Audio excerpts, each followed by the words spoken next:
ہمارے حضرت بہت استقامت والے تھے، لیکن پھر بھی فرماتے تھے کہ یہ اللہ کا فضل ہے کہ اللہ نے ہم پہ 5 نمازیں فرض کر دی، آپشنل نہیں رکھا۔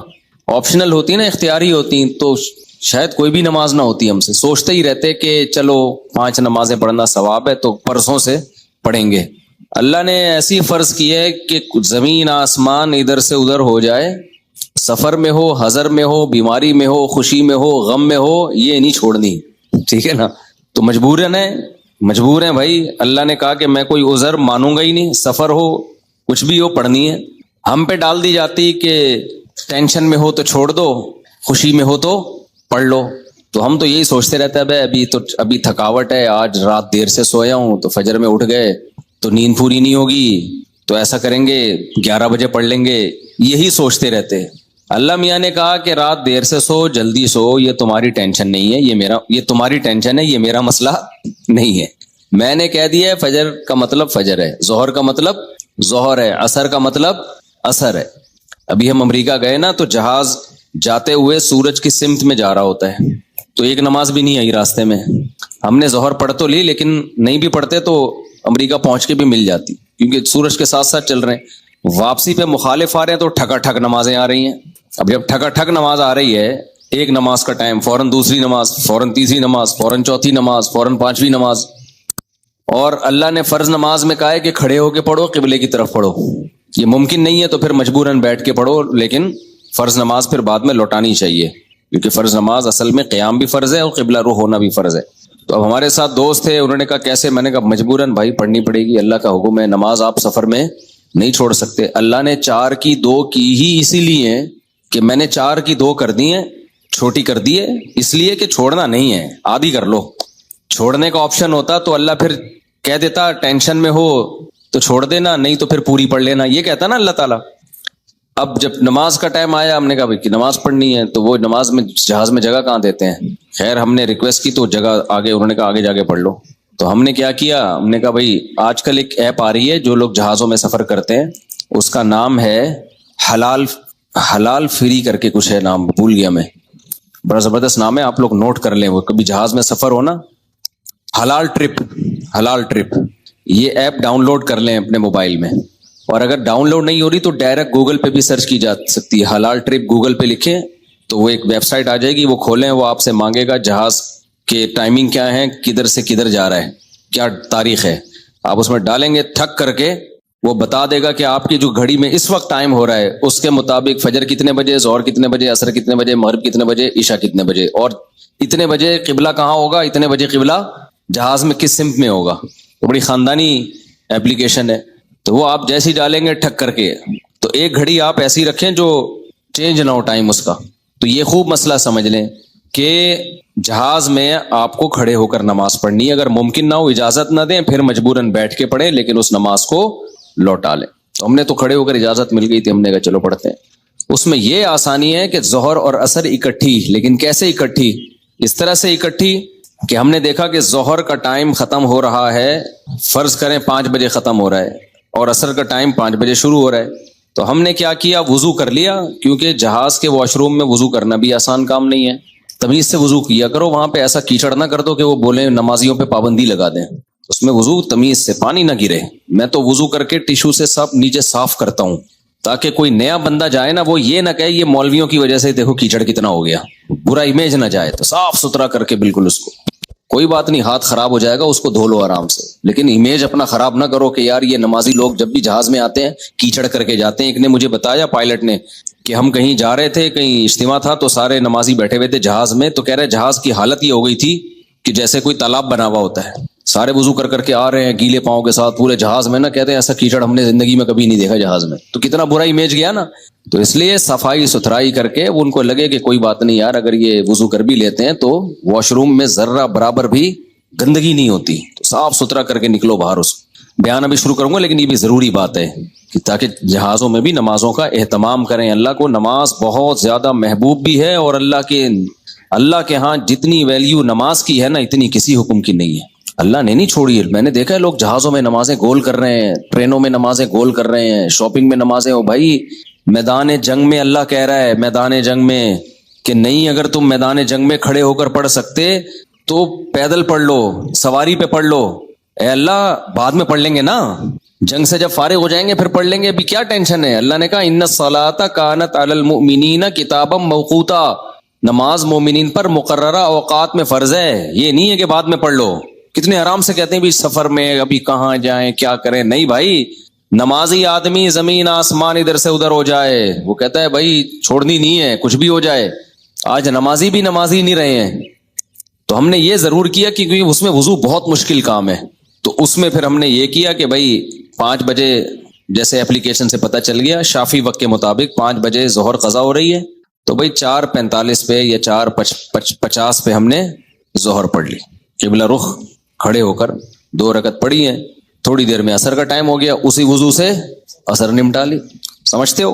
تو یہ اس طرح سے نبی صلی اللہ علیہ وسلم نے نمازوں کو سفر میں جمع کیا ہے. اور یہ جو حدیث ہے نا جس میں آتا ہے نبی صلی اللہ علیہ وسلم نے بغیر کسی عذر کے سفر کے نمازیں اکٹھی پڑھی ہیں ظہر عصر کی, تو اس کا بھی یہی مطلب ہے. ایسے اکٹھی نہیں ہے کہ ظہر کو قضا کر دیا ہو یا عصر کو ظہر کے ٹائم پہ پڑھ لیا ہو, ورنہ پھر یہ جو آیت ہے حافظوا علی الصلوات والصلاۃ الوسطی, نمازوں کی حفاظت کرو خصوصاً عصر کی نماز کی, پھر اس کا مطلب کیا ہو گیا؟ اس کا تو پھر مطلب ہی نہیں بنتا کوئی. تو حدیث کی وہ تشریح کی جائے گی جو قرآن سے میچ کر رہی ہو. تو اس طرح سے پھر مغرب عشاء بھی ایسے پڑھ سکتے ہیں آپ.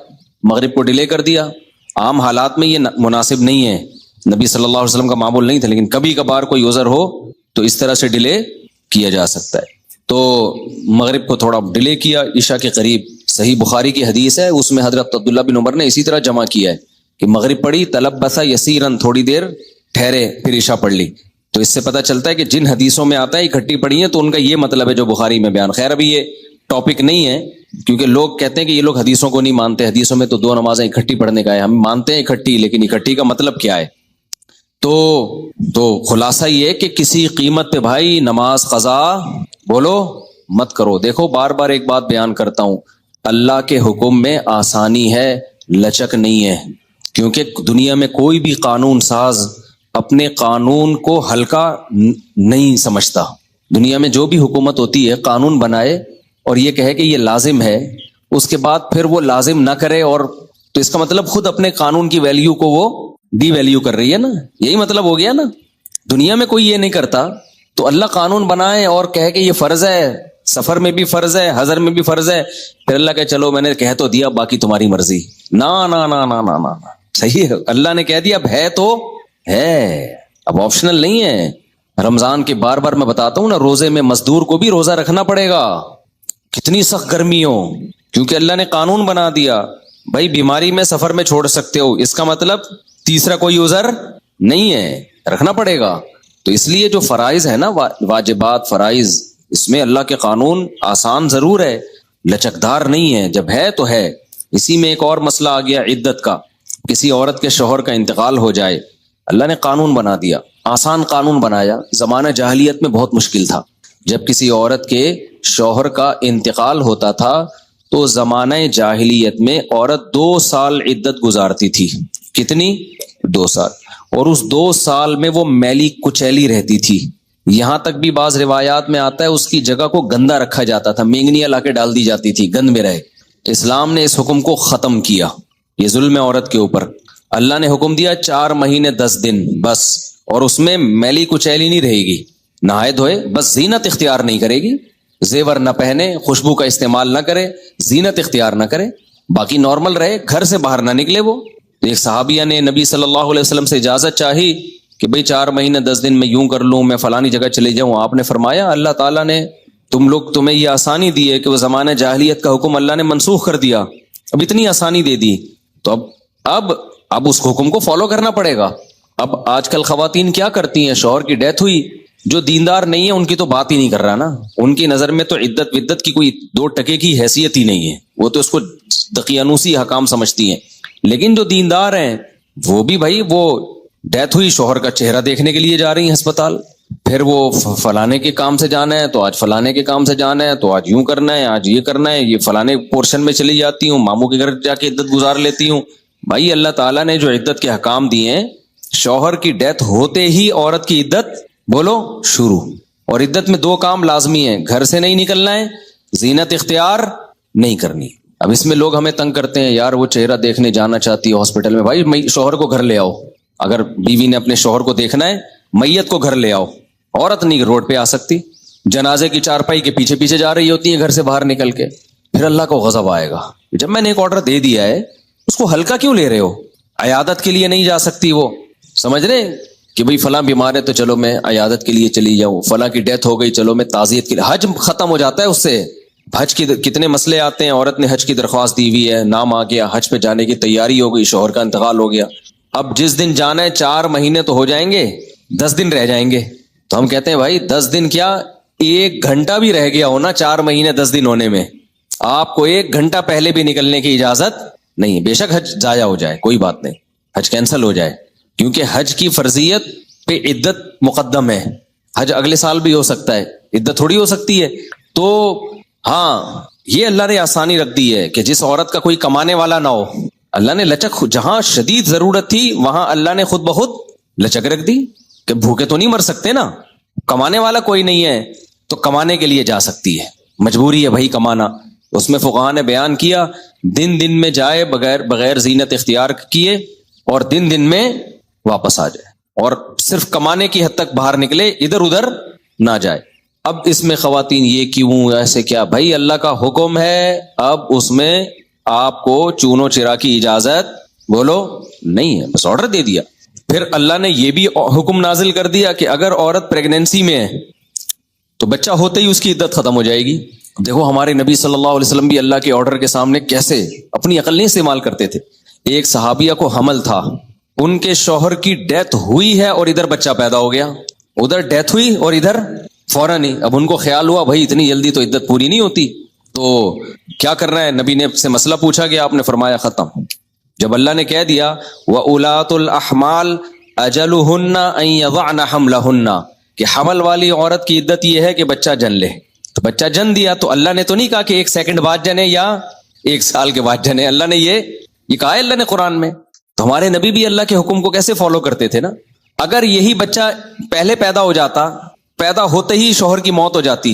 فقہا بہت باریک مسائل بیان کرتے ہیں، اور آج کل کے اسکالر نا ان کا مذاق اڑاتے ہیں کہ دیکھو یہ اتنی باتوں میں لوگوں کو الجھایا ہوا ہے. فقہا نے بیان کیا ہے کہ ادھر بچہ پیدا ہوا، کیونکہ ایسا ممکن ہے، قانون جب لکھا جاتا ہے تو امکان کو بھی لکھا جاتا ہے کہ ابھی آدھا بچہ پیدا ہوا ہے اور شوہر کی ڈیتھ ہو گئی تو کیا ہوگا. ایک ہے بچہ پیدا ہوتے ہی شوہر کی ڈیتھ ہو جائے، تو بچہ چونکہ پہلے پیدا ہوا ہے، شوہر کی ڈیتھ بعد میں ہوئی ہے، تو اب عدت کیا ہوگی؟ اب 4 مہینے 10 دن چلے گی. ادھر شوہر کی ڈیتھ ہوئی اور فوراً بچہ پیدا ہو گیا تو عدت ختم. اب ایسے بھی کیس قیامت تک کے لیے دین آیا ہے نا، ایسا بھی ممکن ہے کہ شوہر کی ڈیتھ ہوئی اور بچہ آدھا پیدا ہوا ہے اور ادھر ڈیتھ ہوئی اس کی، یعنی ولادت ہو رہی تھی اور شوہر کا انتقال ہو گیا. امکان تو ہے نا، لا جب لکھا جاتا ہے نا تو اس میں امکانات بھی لکھے جاتے ہیں.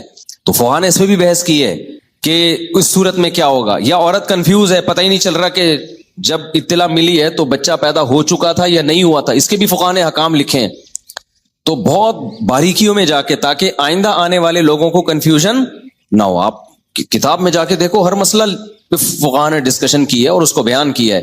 تو ذرا سے فرق سے عدت کا حکم چینج. لیکن کیوں اتنا احتیاط کیوں؟ بھائی اللہ کا جب لا ہے تو وہ 2 اور 2 4 کی طرح ہے. سمجھتے ہو کہ نہیں سمجھتے ہو؟ اب اللہ نے کہہ دیا کہ بھائی جو حمل والی عورت ہے اس کا بچہ پیدا ہوتے عدت ختم، اگلے سیکنڈ میں بچہ پیدا ہوا عدت ختم. حضرت عائشہ کا قول ہے یا کسی صحابی کا کہ شوہر کو ابھی غسل بھی دیا جا رہا ہو نا، ابھی دفنایا بھی نہیں جا رہا ہے اور بچہ پیدا ہو جائے تو بس ختم عدت، چاہے دفنایا بھی نہ ہو، فوراً نکاح کر سکتی ہے وہ، ٹھیک ہے نا، فوراً نکاح کر سکتی ہے. تو اللہ نے اجازت دے دی اس کو. اب اس میں حکمت کیا ہے ہمیں نہیں پتا بھائی، اللہ کا حکم ہے، نص وارد ہو گئی تو نبی نے بھی اس پر عمل کیا، صحابہ نے بھی، ائمہ مجتہدین نے بھی. لیکن یہ نہیں ہے کہ جی 40 دن کی عدت، بعض 40 دن کی عدت منا رہی ہیں، بعض جو ہے وہ سفر کر رہی ہیں عدت کے دوران. تو ہاں گھر اکیلا ہے، وحشت ہے اس میں، بہت زیادہ خوف ہے، کوئی خطرہ ہے چوری چکاری کا، تو مجبوری میں پھر وہ گھر چینج کر سکتی ہے. جیسے کوئی ایسی جگہ پہ رہ رہی ہو جہاں چور ڈاکوؤں کوئی ساتھ رہنے والا نہ ہو، وہ ایک الگ مسئلہ ہے.